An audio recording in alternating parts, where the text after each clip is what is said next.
126 ხმა არც ერთის წინააღმდეგ. გენერალური პროკურორის არჩევის წესი პირველი მოსმენით პარლამენტმა უკვე მიიღო. თუმცა დოკუმენტის შინაარსს არც ოპოზიცია და არც მმართველი პარტია არ იზიარებს. ოპოზიციის ერთი ნაწილი აცხადებს, რომ კონკრეტული შენიშვნები აქვთ, მაგრამ საკონსტიტუციო ცვლილებას პირველი მოსმენით მხარი იმიტომ დაუჭირეს, რომ ეს ევროკომისიის რეკომენდაციებიდან ერთ-ერთი პირობაა.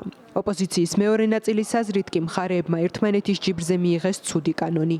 ჩვენ ზუსტად უნდა ვიცოდეთ, უნდა გვახსოვდეს, რომ აი ამ ერთი კონკრეტული ცვლილების მიღებით მართლმსაჯულებაში არსებული ის უზარმაზარი პრობლემები ვერანაირად ვერ აღმოიფხვრება, რომელიც რეალურად არსებობს. ეს ცვლილებები თქვენ იცით რომ არ მომწონს პირველი დღიდან ვაკრიტიკებდი ამ ცვლილებებს, თვის ამბობენ რომ ხელი მოაწერავდა რატო აკრიტიკებს ასე არ არის. ჩვენ მოაწერეთ ხელი შარმიშელის შეთანხმებას, რომელიც გულისხმობდა პოლიტიკური პროცესის ჩარჩოებში მოქცევას და იქ ბევრი რამე ეწერა, მარტო ეს არ ეწერა.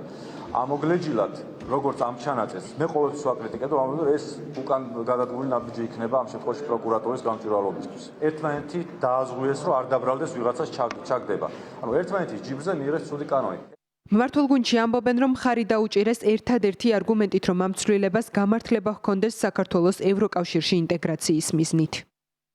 პრაქტიკულად არც ერთ დემოკრატიულ ქვეყანაში ევროპის ფარგლებში არ არის ისეთი მოდელი შემოთავაზებული, არ არსებობს ისეთი რეგულაცია, რომელსაც ჩვენ მხარი დავუჭირეთ და ჩვენ მხარი დავუჭირეთ ერთადერთი არგუმენტით, რომ ჩვენ ამ ცვლილებას გამართლება შესაძლებელია გქონდეს მხოლოდ ჩვენი ქვეყნის ევროკავშირში ინტეგრაციის მიზნით.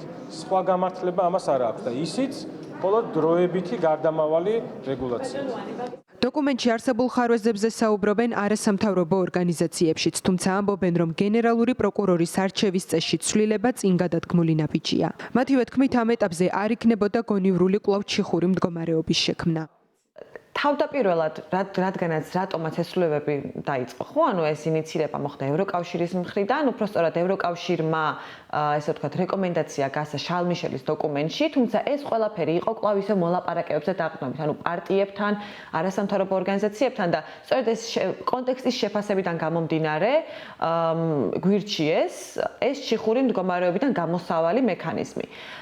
ის ფაქტი, რომ ყველა დეპუტატმა ერთხმად მისცა ხმა, სწორედ ამის გამოხატულება არის. კანონპროექტის თანახმად მომდევნო 2 მოწვევის პარლამენტი გენერალურ პროკურორს აირჩევს სრული შემადგენლობის 3/5 უმრავლესობით, ანუ 90 ხმით. კანონპროექტის მიხედვით, თუ აღნიშნული წესით პარლამენტი გენერალურ პროკურორს ორჯერ ვერ აირჩევს, მაშინ გენერალური პროკურორის არჩევა სრული შემადგენლობის უმრავლესობით, ანუ 76 ხმით მოხდება და ამ შემთხვევაში გენერალური პროკურორის მოქმედების ვადა იქნება 1 და არა 6 წელი, როგორც ეს 90 ხმით არჩევის შემთხვევაშია გათვალისწინებული. ანა ალელიშვილი, ევრონიუს, ჯორჯია.